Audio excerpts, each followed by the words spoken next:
9장 나의 정체. 손자병법에 이런 말이 있다.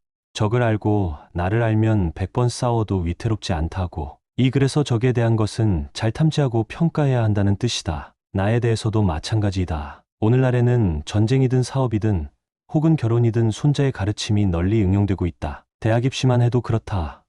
자신의 실력을 알고 대학의 등급을 알고 응시하는 것이다. 자신을 안다고 하는 것은 어느 때나 중요한 일이다.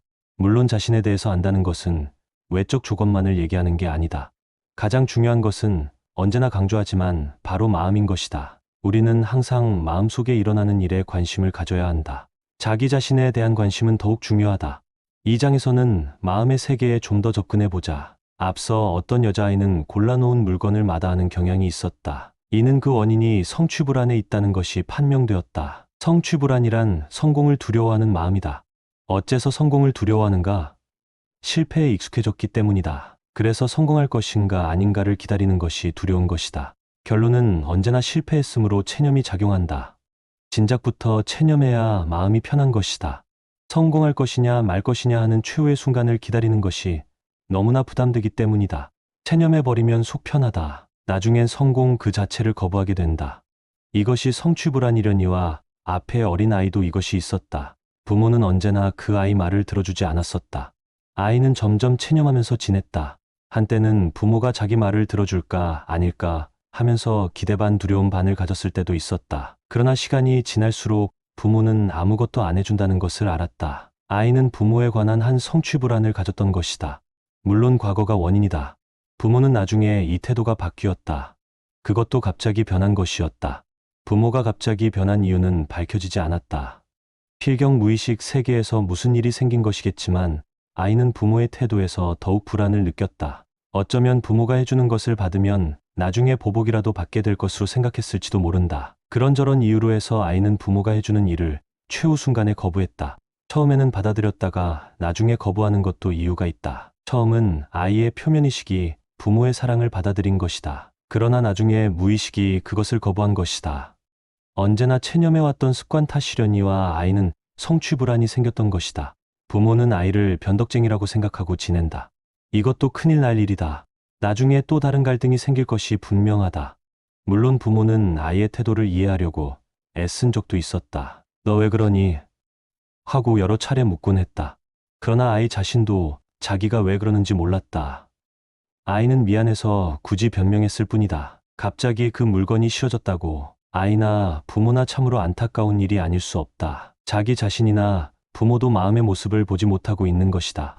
이럴 때 마음의 거울이라도 있으면 좋으련만. 한 가지 예를 또 보자.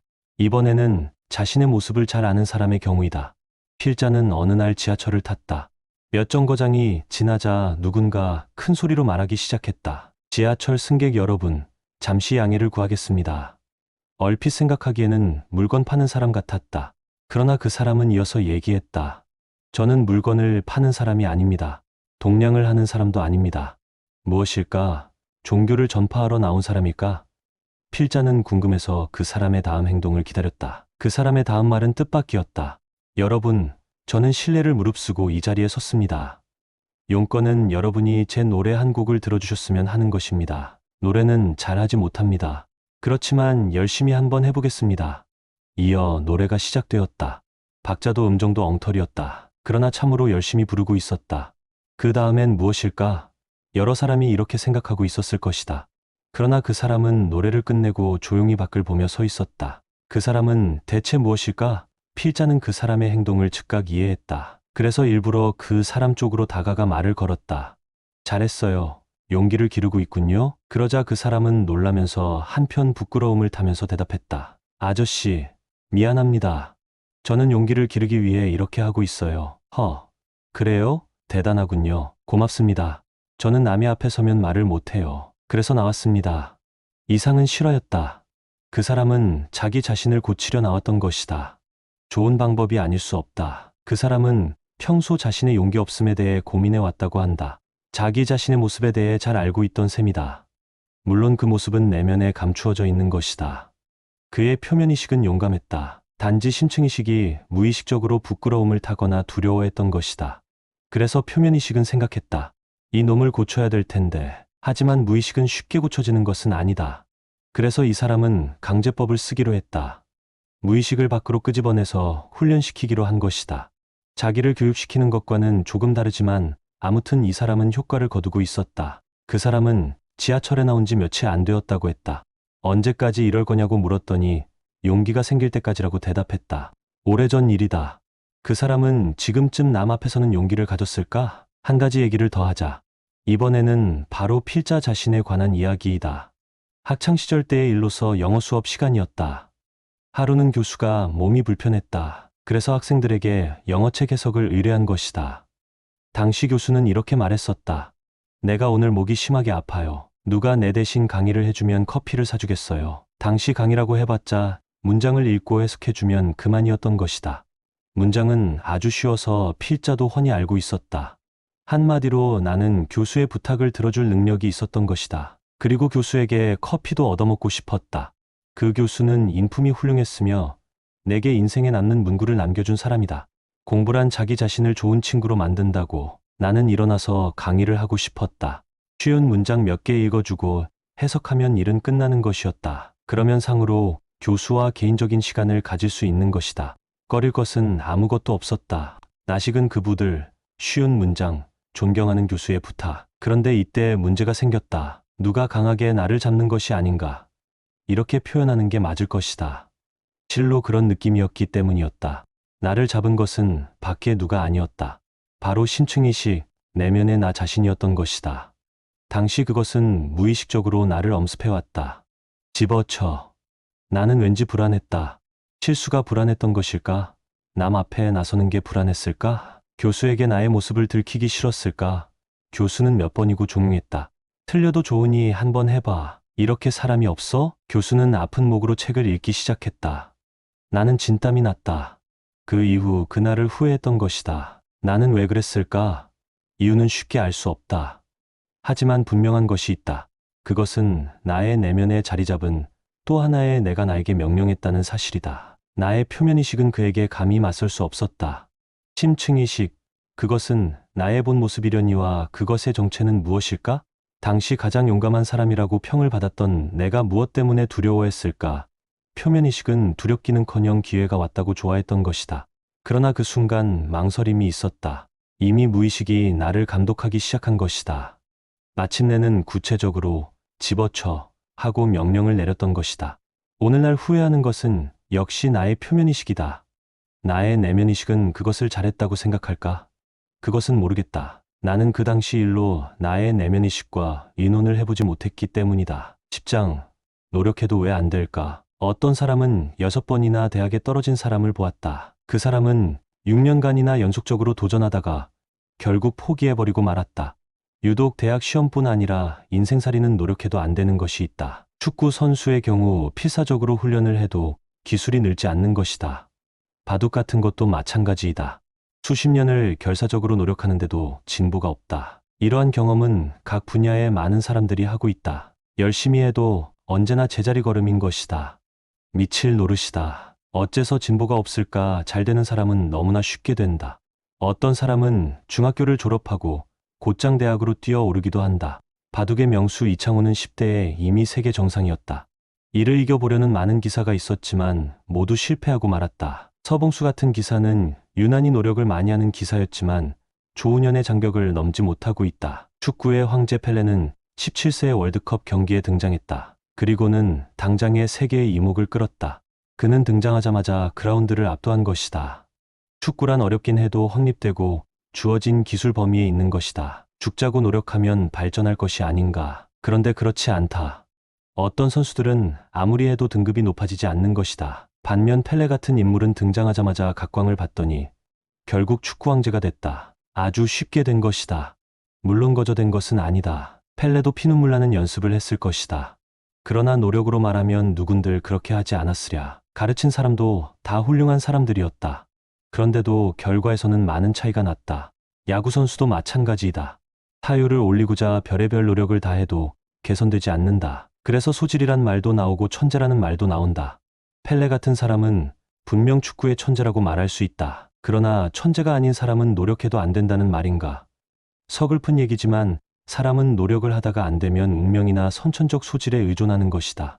천재 얘기가 나왔으니 말인데 사실 각 분야 천재들은 상당히 많다. 모차르트는 분명 천재려니와 노력파인 궁정악장 살리에르는 모차르트를 부러워하면서 못내의 한을 버리지 못했다. 그래서 그가 모차르트를 살해했다는 의혹도 있다. 사실 여부는 모르지만 살리에르가 모차르트를 이기려고 무진 노력했던 것은 사실이다. 또한 노력으로 이길 수 없다는 것을 알고 한없이 슬퍼했던 것이다. 천재는 분명 있다. 하지만 우리가 천재이길 바라는 것은 아니다. 그저 노력하면 발전이 있기를 기대할 뿐이다. 해도 안 되는 사람들, 이들은 운명인가? 절대 그렇지 않다. 바보라서 그런가? 절대 그렇지 않다. 그러면 무엇이 문제인가? 문제는 분명 있다. 그것은 잠재의식이라는 것이다. 이제 이것이 발전을 어떻게 막는지 살펴보자. 공부를 가지고 논의를 전개하자. 대학 입시라도 좋고 고등고시라도 좋다. 또한 미술이나 음악, 축구나 야구도 좋다. 인간은 공부를 해서 형상하는 바, 이것이 잘 안 되는 사람을 연구해 보자는 것이다. 우리는 이미 인간의 마음이 이중구조를 갖고 있다는 것을 고찰해 보았다. 이로써 실제의 나 자신이란 심층의식이란 것도 알았을 것이다. 따라서 공부를 한다는 것은 심층의식의 발전을 의미한다는 것이 분명하다. 의사의 예를 보자. 평소에 항상 환자를 생각하는 것은 아니다. 그러나 환자를 접하는 순간 올바른 진단이 나오게 된다. 그것은 의사의 심층부에서 나오는 전문적인 견해인 것이다. 증상을 보고 알맞은 판단이 솟아오르는 것이다. 기억이라도 좋고 조건반사라고 해도 좋다. 어쨌거나 전문가란 그의 심층의식에서 대응책이 발현하는 것이다. 공부 잘하는 아이들도 그렇다.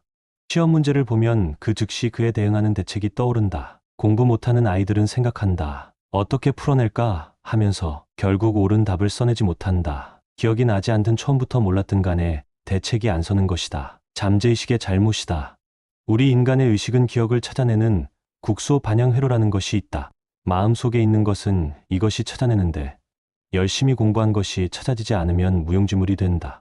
시험 끝나고 이렇게 말한다. 아, 그거 내가 아는 건데 이미 지나서 이렇게 말하면 무슨 소용이랴. 똑똑이와 바보의 차이점이 이것이다. 똑똑이는 필요할 때 대응책이 찾아진다. 어째서 바보는 이것이 안 될까? 이에 대해 성인의 말씀이 있다. 공자가 말했다. 아는 것을 안다고 하고 모르는 것을 모른다고 하는 것이 아는 것이다. 이 말은 상당히 깊은 뜻을 함축하고 있다. 약간 부연하자면 알고 모르고를 분명히 해야 한다는 것이다.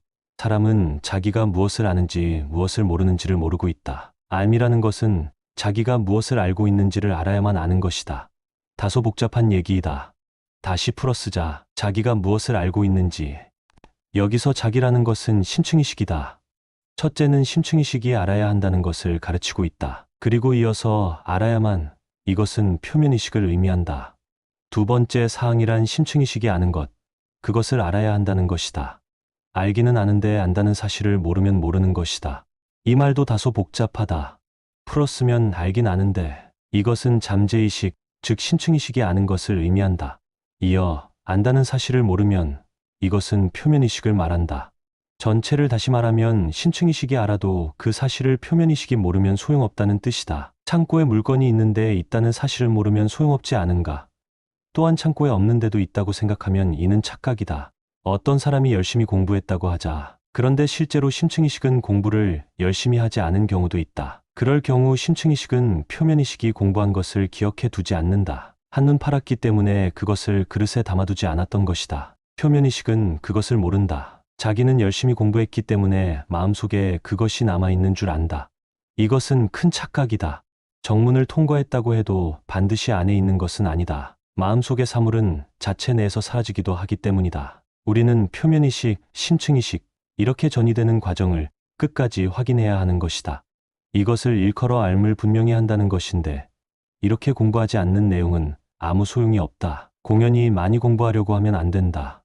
하나라도 분명히 해야 하는 것이다. 군대를 보자. 사령관은 한 사람이다. 그렇지만 그 수많은 부대를 잘 지휘한다. 그것은 자기 부대가 체계적으로 조직되어 있기 때문이지만 더욱 중요한 것은 사령관이 자기 부대가 몇 개나 되는지 파악하고 있다는 것이다. 대통령도 그렇다.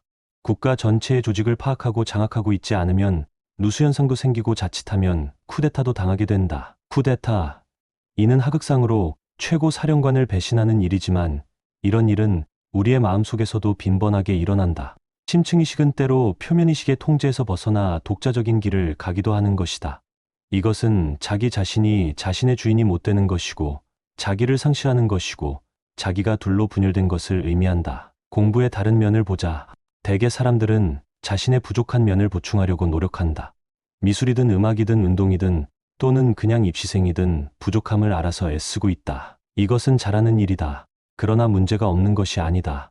부족한 것을 보충하는 것은 반드시 필요하겠지만 그것은 때가 있다. 잠재의식이 그것을 받아들일 준비가 되어 있어야 하는 것이다. 아무 때나 열심히 한다고 되는 것이 아니다.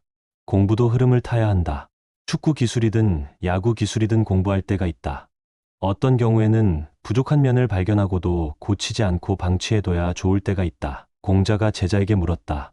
너는 옳은 것이 있으면 곧 시행하겠느냐? 제자는 대답했다. 그렇습니다. 공자가 다시 말했다. 아니 될 말, 너는 부영이 있는데 어찌 내가 먼저 하려고 하느냐? 공부도 이와 같다. 영어 공부를 해야 될 때가 있고 수학 공부를 해야 될 때가 있다. 무작정 정해놓고 하는 공부는 잠재의식이 반대할 수도 있는 법이다. 공부란 얻고자 하는 욕구가 있을 때 공부하는 것이 최선이지만 그 욕구란 잠재의식 속에서 자연히 발현되는 것이지 표면의식이 불안에 못 이겨 결정할 사항이 아닌 것이다. 그러므로 공부는 때가 중요하다. 이 때가 언제인지 모르면 잘 될 때 하면 된다. 그러나 일단 공부를 시작하면 심층의식까지 동원하여 내외가 합심해서 해야 하는 것이다. 우리는 책을 읽을 때 흔히 경험하는 일이지만 열심히 읽다 보니 딴 생각 속에 있을 때가 있다. 이는 무의식이 딴 일을 하고 있는 것이다. 이때는 책을 덮어야 한다. 표면의식은 항상 내면의식에게 물어야 한다. 내면의식의 반대는 어떻게 눈치챌 수 있을까? 그것은 간단하다. 왠지 공부가 싫어지고 잡념이 생길 때이다. 그때는 공부를 잠시 쉬고 심층의식과 타협해야 한다.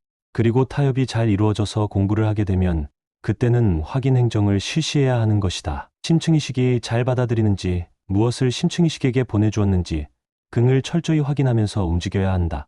공부란 모름지기 자기 자신을 가르치듯 해야 하는 것이다. 이렇게 하지 않은 공부는 껍질만 공부하는 것이고 정작 마음의 실체는 공부에 가담하지 않는 것이다. 사령관만 있고 휘하부대가 동원되지 않는다면 그 무엇을 성취할 수 있으랴. 사령관은 패하게 된다.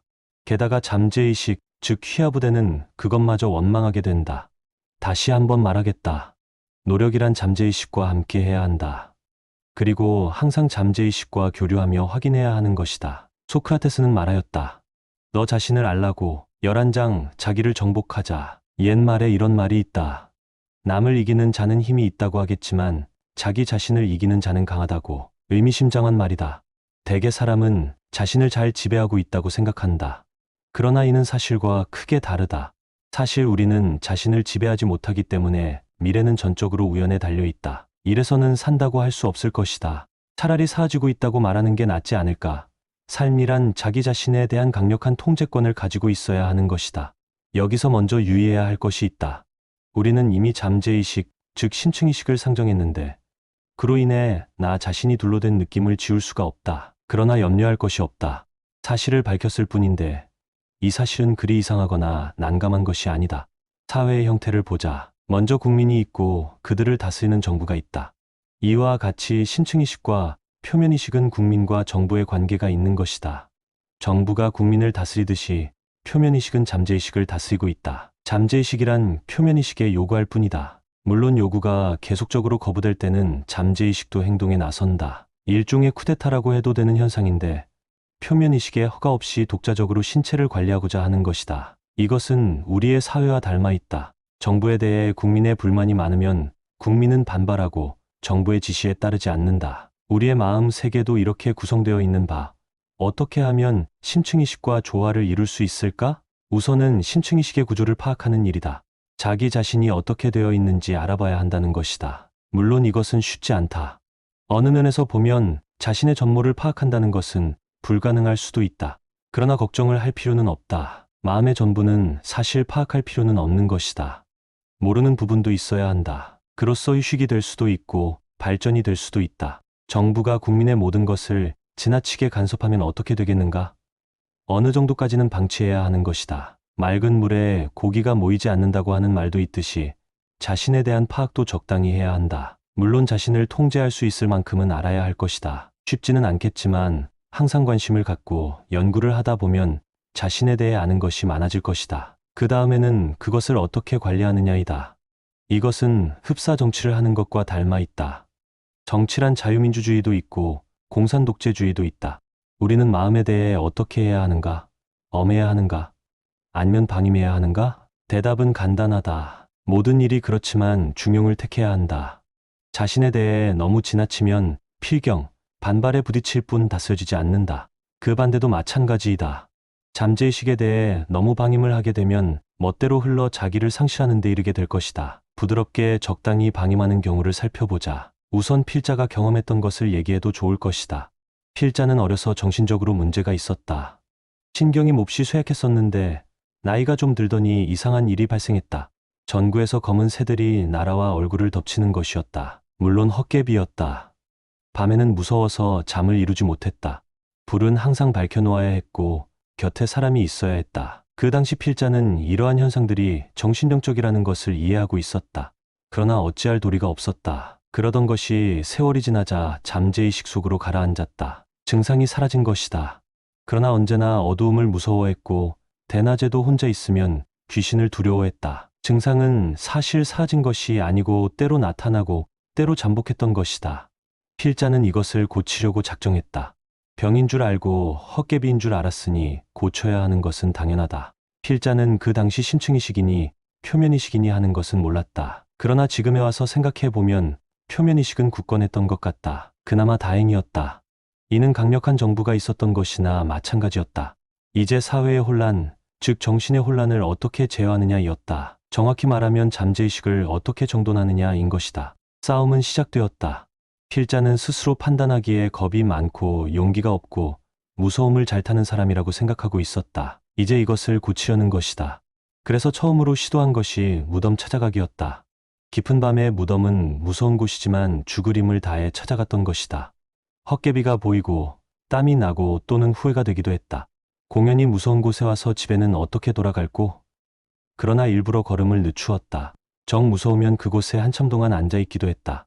이런 일을 수십 번 시도했는데 효과는 뚜렷이 나타났다. 시간이 지날수록 견디기가 쉬워졌고 나중에는 무섭기는커녕 우습기까지 했다. 그래서 노래가 절로 나온 적도 있었다.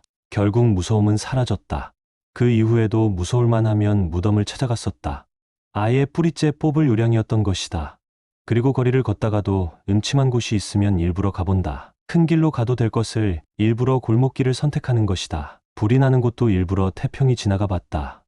언젠가는 깡패들이 싸우는 바로 옆에서 몇 시간 동안이나 술을 마셨다. 이런 식으로 무서움을 잘 타는 잠재의식에 대해 강압적인 교육을 실시했던 것이다. 유행이 성공을 해서 이제는 공연한 무서움은 사라졌다. 낮에 나타나는 가위 귀신에 대해서는 나도 목을 조르며 대들기로 작정했다. 귀신이 나의 목을 조르면 나도 조르는 것이다. 이는 3년이나 계속되었다. 결국 어느 날 귀신은 항복을 선언했다. 귀신이 나타났을 때 내가 먼저 목을 조르려 하자 그 놈은 도망갔던 것이다. 물론 모든 것이 환상이고 비몽사몽간의 일이다. 그러나 엄연한 현상으로 그것은 잠재의식 속에 깃들어 사는 괴수였던 것이다. 필자는 그것을 직접적 방법으로 물리쳤다. 하지만 직접적인 방법이 언제나 성공하는 것은 아니다. 오히려 문제를 크게 만드는 수가 많다. 필자는 단지 하나의 방법을 보여주었을 뿐이다. 그것은 물론 극단적인 방법이다. 사실 이런 방법 말고 절충형이 옳은 방식이다. 이는 앞으로 다시 논하기로 하고 강제의 방법 한 가지를 더 얘기하자. 이번에는 으스스한 얘기가 아니다. 술을 먹는 방법인데 배워두면 유용할 것이다. 원리는 역시 잠재의식 길들이기이다. 우선 첫 잔을 마신다. 이때 안주가 먹고 싶을 것이다. 그러나 절대 안주를 먹어서는 안 된다. 그렇게 되면 술이 무섭고 약해진다. 술을 직접 부딪히기 위해 안주를 참는 것이다. 그리고 몇 잔이 들어갔을 때이다. 술이 겁나고 부담스러울 것이다. 이때 일부러 한 잔을 더 마신다. 힘들지만 참고 마시는 것이다. 이렇게 하면 술이 겁나지 않고 적응력도 크게 높아지게 된다. 그리고 만일 술이 잘 들어가고 먹고 싶다면 일부러 한 잔을 쉰다. 안주나 먹으면서 딴청을 부리는 것이다. 안주 먹는 법을 살펴보자. 안주란 술을 부드럽게 하는 역할을 담당하지만 멋모르고 안주를 계속 들다가는 술에 취하게 된다. 안주만 쫓아가다가 술한테 뒤통수 맞는 경우인 것이다. 그래서 이렇게 한다. 먹고 싶은 안주는 한 번 늦추는 것이다. 다른 안주를 먹거나 남에게 권하면서 술이나 한 번 더 먹는 것이다. 술에 강해지고 싶은 사람은 한번 해보라고 권하고 싶다. 그런 마음을 지배하는 방법에 대해 요점을 얘기하자. 그것은 여러 가지 방법이 있지만 그 중 한 가지는 직접 공격을 시도해보는 것이다. 이는 잠재의식 길들이기이다. 추울 때 일부러 옷을 가볍게 입는 것은 도인들이 흔히 하는 방법으로 몸과 마음을 단련하는 효과가 있다. 마음을 지배하는 일. 이는 어렵지만 인생에서 가장 중요한 일이다. 그러한 목표를 세운 것만으로도 이미 새로운 인생은 시작된 것이다. 우리는 잠재의식을 항상 살피며 그것의 주문에 귀를 기울여야 하지만 때로는 단호히 거부할 줄 알아야 한다. 물론 첫째는 잠재의식의 모양을 알아야 하는 것이지만 그 다음에는 그것에 도전해보는 일이다. 셋째는 타협이다. 타협은 고도의 방법이기 때문에 전문가들도 능숙할 수는 없다. 그러나 마음을 지배하고 다스리는 문제는 아주 중요한 문제이므로 반드시 터득해야만 한다. 그것은 처음에는 미미한 힘에 불과할 것이다. 그러나 날이 갈수록 마음의 지배 능력이 강화되는 법이다. 이는 자신의 정신계를 통일하는 일이지만 이로써 강력한 자기를 완성시킬 수 있게 된다.